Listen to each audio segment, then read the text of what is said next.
Yeah, went for the Guinness, right? I thought you guys got it. Well, I thought one of them got it. What was it, like the 65 times or something insane like that? man, It'd probably be Danny. it would be have to be Danny. It would Ah, have to be Danny. Does Danny have the Castaneda crazy? The I'll do whatever it takes. You know, I know you and Bobby and I. Oh no, I- Danny's more extreme. Okay, there you go. That's the word I was looking for. That was the word. He'd do it all. Yeah, it would be Danny. So yeah, I love the Castaneda brothers. They're legends in Bakersfield, and Yes, they are. they are. So thanks for being on the shows. I know we've taken some of your time, but I think as our audience has watched Lunch Break and Ministry Matters, they can tell that you have a lot of knowledge. Talk to us about how you got involved with fitness. You know, and fitness goes all the way back sometimes to youth. And like Steve and I've talked a lot about it, sometimes it can be isometrics, it could be the pull-ups, it can be the physical fitness. I got a friend, Richard Lowe, and you know Richard. Oh, yeah. His the fitness team from 1978, they won the Nationals, I think, is being inducted to the West High Hall of Fame. So congratulations, Joe Woofer and Richard and the guys over at West High from years ago. So how'd you get bit by the iron bug? Actually, it was back in the 60s. Wow. Way before me, Steve. I wasn't even a twinkle yet. You wouldn't You even may have thought been of a thought. And I say that because I remember seeing my Nino. Ah. He would work out in the garage. He was at BC, and I remember, just 110-pound bar set. Remember that old set in the bench? The plastic with cement? No. Real It was- steel. That was steel. Wow. Oh yeah, 60s. They didn't have plastic in the 60s. So, So anyway, I got to remember what era we're talking about. Yeah. you're right. Yeah, so I remember him lifting in the garage, and I just remember his biceps, and I just thought, I want those. I want those. Doesn't it start there, Steve? Henry? I mean, biceps. Dudes like biceps, right? The gals like other muscle groups, but dudes want biceps. Well, then I later became a leg man. Because I couldn't get the biceps big, but I thought we were talking about girls. I did. You That's the other brother. I got lost in that conversation. Okay. I think I got lost. Go ahead. I'm sorry. No, so there again, biceps got you, huh?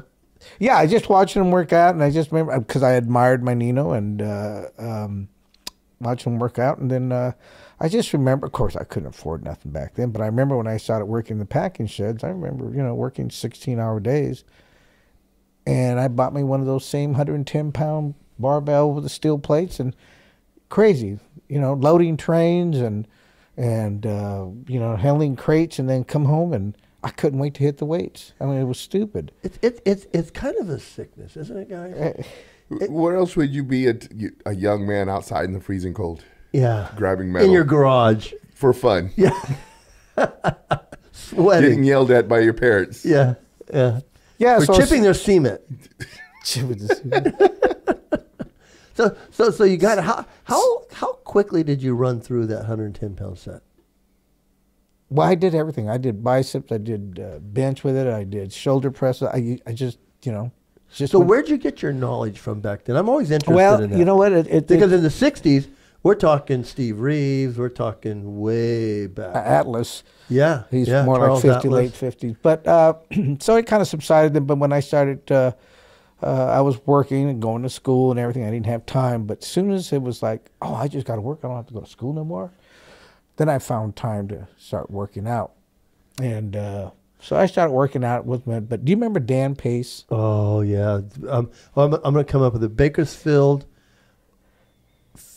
Fitness, what was it, Academy? What was it It called? was Bakersfield Fitness, I think. Yeah. Yeah, over on F Street. Yes. Next to AJ Tuxedos. Yes. Oh, my gosh. That's So way before your twinkle. I'm just along for the ride. So I remember back there, and I remember Dan just coming up because, hey, you want a power lift? I go, what's power lift? So he explained it to me. So he showed me how to squat, and then he showed me, the proper way of benching for a competition and the deadlift, and then it went from there.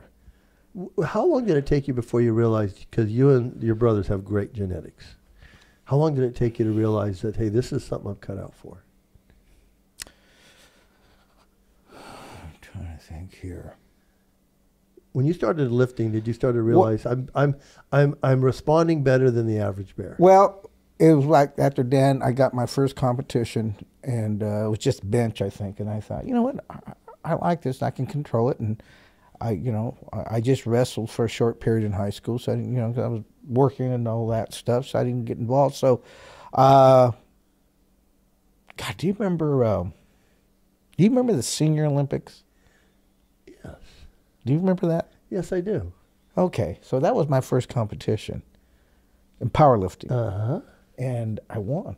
So I started really getting into it. And then we had the Central California powerlift meet. Remember that? Uh-huh. I remember that. So I you know how you write in your starting weight and what have you. And I remember sitting there. I said, I beat all these guys, but they're starting at where I'm going to end. I go, what's going on? I'll never forget it. He's laughing. So I remember asking my buddy, he goes, hey, what are you guys doing? And he goes, oh, man, milkshakes and blah, blah, blah. But I'm thinking, well, I drink milkshake, I'd just be fat. So at this time, Danny, my brother, was working in San Quentin prison. And he was working out with a guy, and I can't think of his name, but he's first. He had the world's record squat. He's the first one to hit the 1,000-pound squat. Do you remember who that was? I'm trying to picture it. Short little guy, but he was out of the Bay Area. Yeah. So Danny was working out with him. So I said, hey, Danny,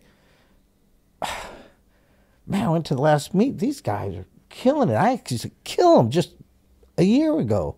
And he starts laughing and laughing. I go, well, what is it? He goes, man, you're going to have to step up. And I thought, we all know what that means. That's what the giggle is, because it's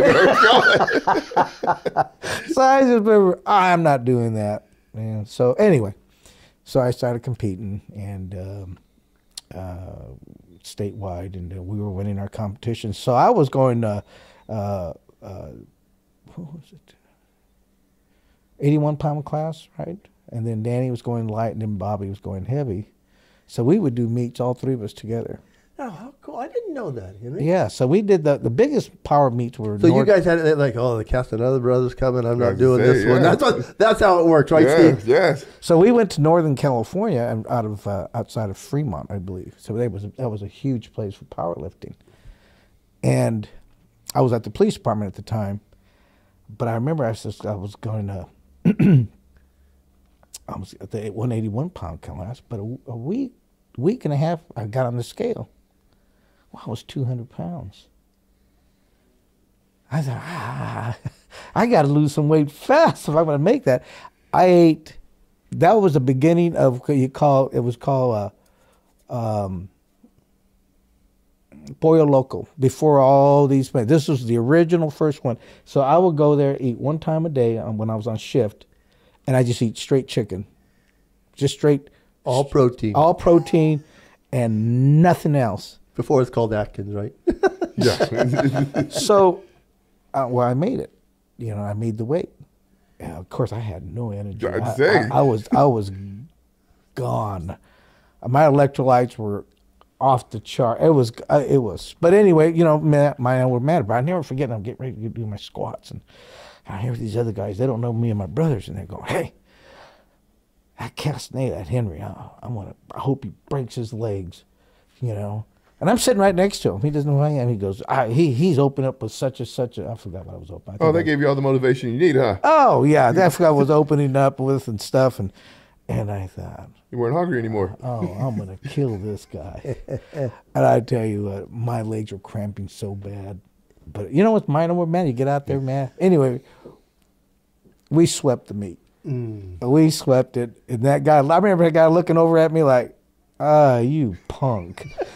I was talking all that. You're sitting right next to me. I'm talking mess and you're next to me. And I remember Bobby, you know how you bust that vein in your neck when you, I remember him squirting out and then doing the deadlift and all that. But oh boy, yeah. It's a feeling that's hard to, there again, when we do the show, muscles matters. Muscles do matter. And we've had some Ninja Warriors on and, different, but we're speaking a language that gets our jaws going, isn't it, Steve? There again, if you look at this guy's calves and his quads, he's still sporting the package. Sporting the package. It's only sport that you can wear 24 hours a day. It is. Well, I used to tell people it's only sport you can wear. Yes. Yeah. Yes. You don't have to ask questions. You just go, okay. All right, so it's your brother when he scared away the whole football team and left me just hanging. It's like, all right, cool. I'm gonna.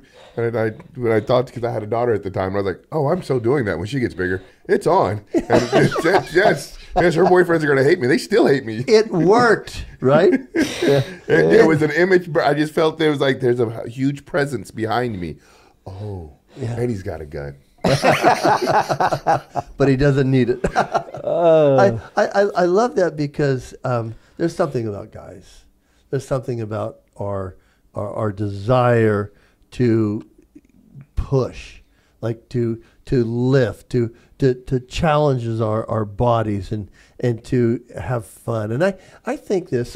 So Henry, now I didn't know this, that you and Danny and Bobby all competed together. That'd have been cool. My brother helped me a lot when I was training, but we didn't live in the same city most of the time. And so, I remember I gave my brother a shout out in a magazine because he would work out with me close to, a show. And, I had some people ask me, so why was that? I go, no one else would ever put up with me. But my brother would, and I was still a little afraid of him. But I mean, it was just one of those things. I mean, there's a camaraderie with that, and I could see that being, somebody going, I hope those castanets don't come. How did your mom feel about you guys all lifting together and eating all their food in the house? Well, none of us were home. Okay. We were all out of the house by 18. Okay. I was like, can you imagine all three of them coming home? Oh, no. We were. Well, I've just found out there's another brother, Uh-huh. and then there's 3 sisters. Yeah, there's 7 of us. Yeah, there's 7 of them. So. Yeah, but when we were small, I remember my poor mom. I told her how my mom would work every day late. She would cook all 3 meals, breakfast, lunch, dinner, and leave it on the stove for us. Sundays, I can still remember, clothes would be up to her knees. She'd be ironing all our school clothes all day Sunday. But when she used to make tortillas, my mom would be making, we snatch them, putting butter on them. My poor mom kept making, and then we were finally just like a bunch of, bugs in there. Oh, I can't eat them. Then the pile starts to grow, So he knows. But anyway, so we did that, and then I injured my back, my lower back. I think I was just getting ready for power meet, and I was tripling 545 or something, and got lazy on the last rep and just used my back, and it was gone. That was it. So that's when I switched over to bodybuilding. You guys were all successful in physics. Yeah, I remember you, of course, and you were an inspiration for the bodybuilding. Yeah, you were it. You were it for Kern County. So, and that's why we went into bodybuilding. Of course, bodybuilding was much more difficult than powerlifting. Well, the hard part about physique is the fact that you've got to not only lift weights, but you have to be able to show the results of lifting weights, and that is where chemistry came involved. That's where dieting came involved, like your El Pollo Locos thing. I'd like to go back to this with you, Henry. So when you were working out and you were young, because Steve and I talk about it, because Steve's got an amazing store with the supplements that you guys can go out and get, but there wasn't much back in the '60s, right? I mean. Well, the '60s, no, I was too small. But you were eating. And training, and you could see the results. But I was telling Steve, I remember when the first protein supplement came out in the form of liver tablets. Desiccated liver tablets. Desiccated liver tablets. And a lot of people don't remember this because, you had to take like 40 or 50 a day. And, I just remember this, the what it would do to your digestion. Well, see, you're being nice. Yes. Because how did you know when somebody was taking liver tablets. So we talked about the early days of strength. We talked about the early days. There was a lot. Your brother's the one who got me off those. Oh, I don't doubt it. But I mean, there was a better source of protein. Yes. Yeah, because it was as cheap a protein as you could get, and but the gym it reeked. We talk about the old iron pits in Strength and Health, and Mike said that he worked out Strength and Health. I go, not during this phase, you didn't. That's one was Steve Foster. You would have to kick Bush. the syringes away from the in the shower. Yes, in the shower.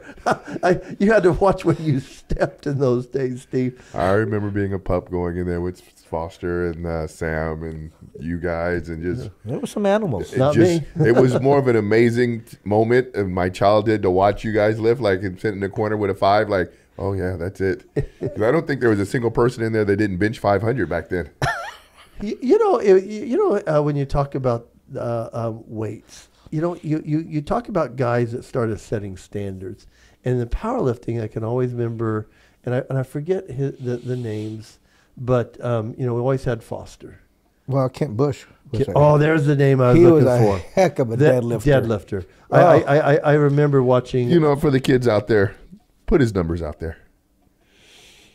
So Sam Stamanega was the first one to bench 702, yes. 702 pounds. He did that in Hawaii. Bakersfield. And then, of course, Steve Foster, who did he compete at, 98s? Mm-hmm. 198s, but, he was benching, well over 500. This is competition, though. People, I can do that. No, you had 3 judges watching you, unrack it, bring it down, hold it, clap, bring it up, rack it, real lifting. Yeah, no, and I've told that to people. I said, it's a big not difference. Not just throwing it off and throwing it back on. Or arching your back. But the Golden Gate Bridge. And then he had a heck of a squat, too. He was squatting over 600, I remember. And then he had a heck of a deadlift also. But Bush... I don't know what Bush did. What did Bush have? 700? Well, Steve, it's funny when that gym opened up because it gathered all the iron guys together in one place. Yes. Before it'd be the Y, or it'd be someplace else, but this gathered them all together. And so, if I was coming back to Bakersfield, I wouldn't even go into Strength and Health on Saturday mornings until about 12 because the racks were all piled up. There was every weight drug from every piece of equipment to the back, wasn't it? For the squats. Yeah, it was all drugged to the back, and so it would be like, I can't go in there until they're all finished because they were hefting some weights, and it was funny because that was back before the suits. And the shirts. Yes. And it was raw weights. And I remember when straps first came out, it was just raw weights. I remember when suits came in and we were at I went to go help Steve go to a meet. We tried to put him in a suit. Oh, he just, and that, suits, how strong they were. He ripped that sucker at the seams. It was like putting a diaper on him. We were sweating, trying to bounce him and get him in the suit. It's baby powered. Baby That's powder. before you guys knew to do that, huh? Yeah, baby powder. It's funny, yeah. Yeah, it was funny because, I never got to that. But I appreciated that. I appreciated the, what's so funny? I still have a belt that I bought when I was training as heavy as I would at Strength and Health. And I still have it to this day. It was a 6-layer leather belt. It was old powerlifting belt. Yes, it was. I still have it to this day. It's the clasp is bent, curled up and stuff. But That just means it did work. Huh? That just means you put work in it. Yeah, it was just. I still have it to this day. But I mean, those things didn't wear out. But they needed to support some weight. Well, it's not like you see the belts out there, and it's like they got that it's real narrow in front. I'm going, no, the belt's for the abdominal. Yeah. That's what you're pushing. You're pushing in the front. Anyway. Say it again for the people in the back. Yeah. I got a weird question. So we're going to go back to bodybuilding real quick. and this is something I thought about earlier before I knew he was going to be on the show. When you guys had to do your cardio, I know what we do today. I know what's going on today. And I remember when I first started, I read a book, and I couldn't remember what I read when I was done. And then it gravitated to DVDs, and now people have their phones. What was your entertainment while you were up there? Shit. For me, my head was just down, sweating, and trying to get to that hour. Okay. You know what it was, Steve? It was a different era. Because, you know, I mean, we can say this nowadays. I mean, the bikes are in an amazing place. They're where the girls do the stair climbers. So there wasn't even that in the gym because the girls weren't even in the gym back then, were they? That was rare. We had Mary Ryan and Peggy. You know, I mean, like the cardio machines today, they have 19-inch TVs right on them. Well, I know, but I'm just saying there's nothing. zero entertainment. Yeah, okay. Zero. I mean, there's zero entertainment. Now, we went into lift. Like I said, I remember my first, before DVD players, I was reading a book. And I'd get done and just be like, I have no idea what I read. It was funny because your head had to go to another place because you didn't know how to absorb that hour. Well, not only that, you were low on energy. You were tanning every day. Dieting. For what we knew, our electrolytes were probably always off. You know, the anabolics were always, you know, messing with something. You know, it was funny because, no, it wasn't funny. It was a different era because, you know, it's hard to go back to there, Steve. There was no YouTube, brother. No, honestly, you know what I would do, Steve, a lot of times, and I picked up this when I got when I got to Golds in L.A.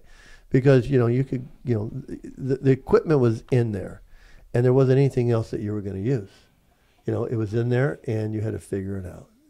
And maybe one bike in the corner, and, you know, it didn't work half the time. And so you would have to figure out what you were going to do. And, you know, it was just a different era. And then you had to figure out what you were going to do when you were doing it. I mean, so no specialized hand machines, equipment, you know, all these wonderful things that people are spoiled with nowadays. All basic, just basic. You know, I used to tell people if you rode a bike, you rode someplace. If you ran, you had to run someplace. Actually, that was my first encounter with Shelley. Uh-huh. I was getting ready for the police Olympics. Remember that? The police Olympics? Remember that? You won that, didn't you? Yeah. You won that one. Yeah. I think you beat Danny in that one, didn't you? Danny didn't enter it. Danny didn't do that one. Okay. It was Bobby. You beat Bobby. Not in the overall, no. Oh, okay. You know, they always give it to the heavyweight, man. Yeah. You know that. Bigger man, if it's fitness. But I remember you're talking about, we mentioned the bike. Yes. And I was thinking about, man, with the sweatshirts on, right, man, down, my head's down. And I didn't know Shelley, but she would open up the gym at 5 in the morning. And we would be sitting out there waiting, like, hurry up, man. We've got to get started here. So I'm riding, and there Bobby and I were just sweating. So she comes up, she goes, hey, I'm close to my meet. What should I do? And I looked at her and said, do I look like I'm going to tell you what to do? She walked off. I'm surprised she ever talked to me after that. Besides marry you. Yeah. I was just trying to get through that hour. Yes. Let alone sit there. Well. Oh. Yeah. It's amazing how people think you want to talk. Oh. They're like, oh, you want to talk right now, huh? No, I don't even want to breathe right now. It's funny because when you would go in the gym, I mean, there's a lot of diversions nowadays. You know, you had cell phone. Yes, yeah. You back then you had to. You know, honestly, now I go back to the guys that would be around me. That if I didn't work quickly through the exercises or the machines that they wanted, skipped? oh yeah, you'd get the boot really quick. I mean. If they felt that you shouldn't be there before them, you'd get the boot real quick. So it was that thing that you were moving. You weren't talking. You weren't doing. There was no time. No, there wasn't. Now they're on their cell phones. They're texting, sitting there. Yeah. I look at the young ones, and I agree with you guys. It's just not the same. It was a 30-second break.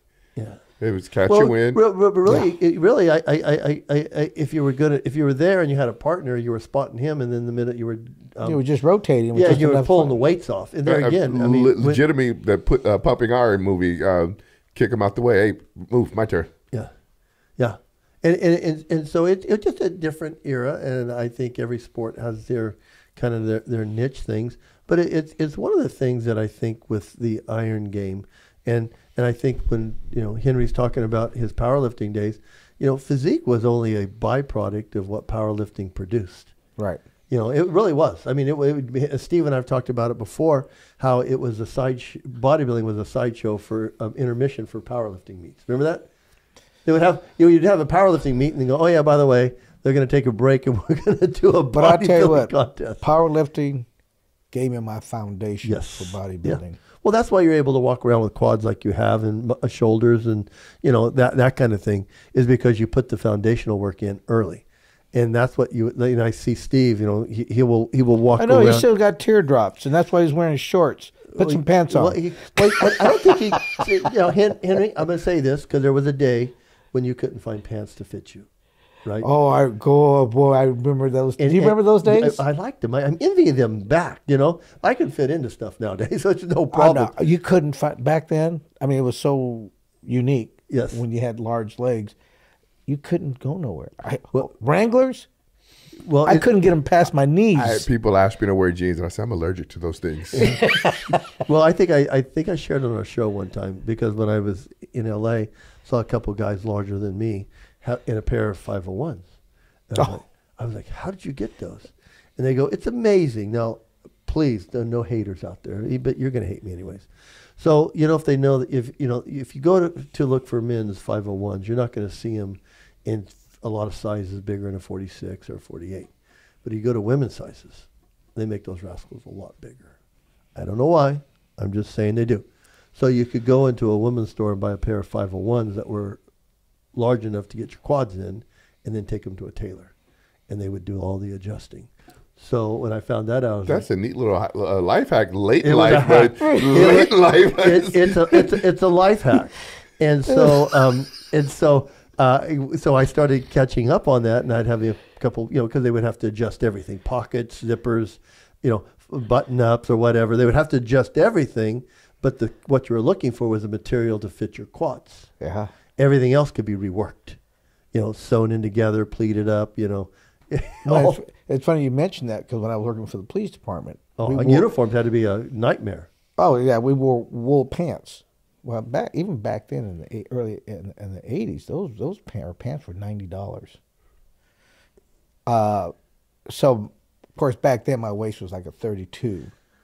Yep. But I would have to buy 42-inch pants to fit the quads. And so Saba, remember? Oh yeah. Boy, look at Henry. Do you know how much work? I says as long as the back pockets aren't overlapping each other. I said he did all the big guys, didn't he? Yeah. Yeah, he did all the law enforcement that lifted. Yeah. So I remember. Boy, I would have to get the big old pants. Otherwise, if I got 32, they were straight legged. Yeah. It wasn't happening. Yeah, Steve's not getting cowboy boots in those cows. No, not with those calves. Yeah. I wore cut-off boots for my sister's wedding. She wanted me to wear boots, and I did that for her. You had to pull them down. Yeah, no, they were cut off. They were little zip boots. They were little zip boots. I said, it's as good as you get, sis. Just put some little zipper boots on. Little zipper boots. I love it. They were my sisters. They're little zipper boots. It's Henry, Steve, why don't you finish up because something you want to say, and then Henry, you have the last word because you've trained for a lot of years. Your injuries, and kind of walk it through how you're still going to this day, Steve. If you have any questions. No. I'm okay with it. I mean, I'm blessed to be sitting here with two legends. So as you're looking at younger guys nowadays, and Steve I consider younger, there, a lot of people gave us some good advice. Now you're older and you're still training, and kind of share with some wisdom. It's just a way of life. It's like breathing. You just don't stop lifting. Yeah. Right. I mean, you're going to do it. It's just, but as we get older, you live smarter. As much as sometimes I see some kid next to me or a young man, I think I'll spank him. You know, At old. least I'm not the only one who thinks that. I was thinking, you'll always Shelly think will that. always know when I get an adrenaline dump because Uh-huh. all of a sudden she'll see me pushing a whole bunch of weight. She goes, "Oh, who are you Stop looking? it. Who are you looking at?"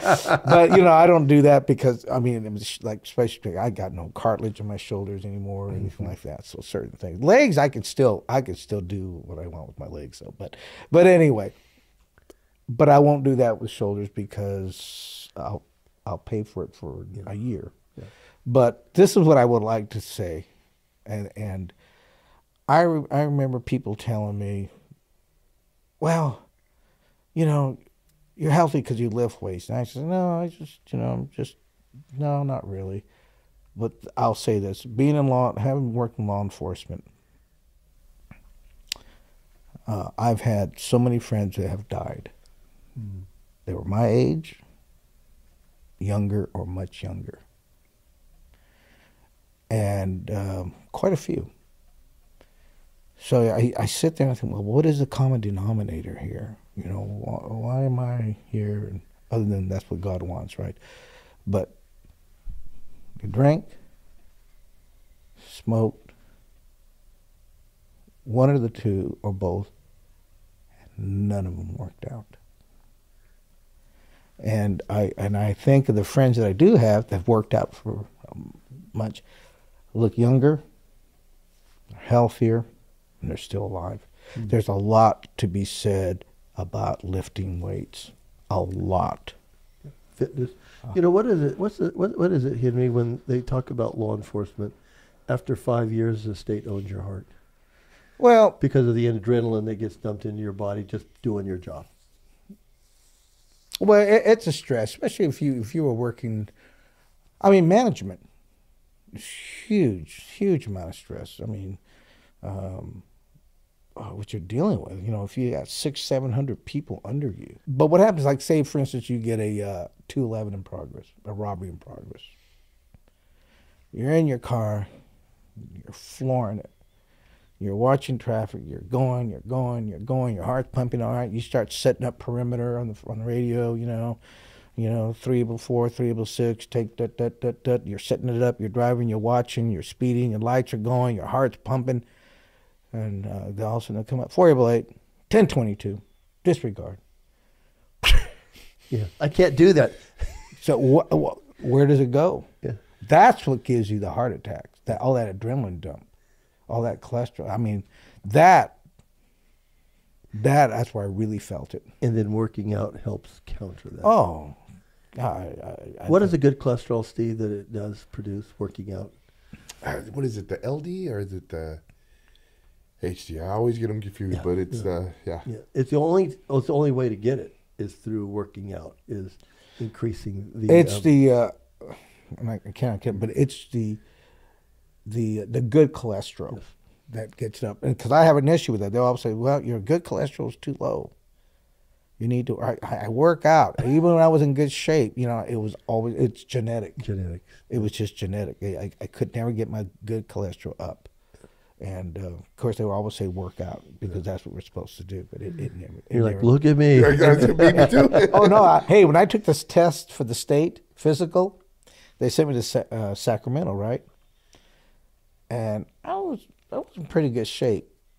And at that time I was weighing like 196. But my body fat was, way under 10, you know. So I never forget, they took a physical, and the nurse goes, you're DQ'd, disqualified. What? Obese. BPI. I got that for insurance. I go, what? What is it? BPI, body mass index. Yep. Yeah. I go, what? BMI. Yeah, you're supposed to weigh 106. I said, I don't even weigh that when I'm bodybuilding with 3% body fat. And so luckily, another nurse walked by. She goes, do the caliber. Do the caliber. Yes. And they did the caliber. Okay, you passed. But I'll never forget that. I knew where you were going because they told me that. I said, 2 weeks from a show, and I was like, they went, you're obese. I go, who? My son-in-law was accepted into the Air Force Academy, and congratulations. Well, he didn't go, but they disqualified him because he's a big kid, and he worked out, but that wasn't it. He's just a big kid, 6'3", 6'4". They do the measurements, correct? Yeah, well, they do the military one where they take the measurement around your neck and your waist and your quad. And so he's like, "Can you help me?" And I go, "Yeah, but you're going to hate it." He goes, "Why?" I go, "Because you're going to get skinny." So here's a kid that was, great football player, going into the academy, and an athlete, and he had to lose muscle mass and he did. And he, got accepted into it. Kevin McCarthy wrote him his letter, and he decided not to go. But it was crazy because the kid had to lose muscle to get into the academy. So that's the same test from like 1960. That's the crazy thing, like the obesity test. Yeah. Or the insurance thing. Yeah, it's crazy. Yeah. Well, we did the heavy frame on you. Wow, I was big boned it. Yeah. I love that. I love being around meatheads. You guys are bringing up a lot of memories for me. Hey, Steve, take us home, brother. Make sure you guys give a like, a comment, and a share, please. Pay some homage to the legends. These two gentlemen are legends. He's too kind. Really need to know that the iron industries make such a comeback. The powerlifting industries make such a comeback. You're looking at one of the legends, and people don't realize just how much heritage and how much Bakersfield was known for powerlifting. They were. These gentlemen did it. So learn some history. Make sure you leave some comments. And thank you guys very much. Thanks for watching. Thank you. God bless.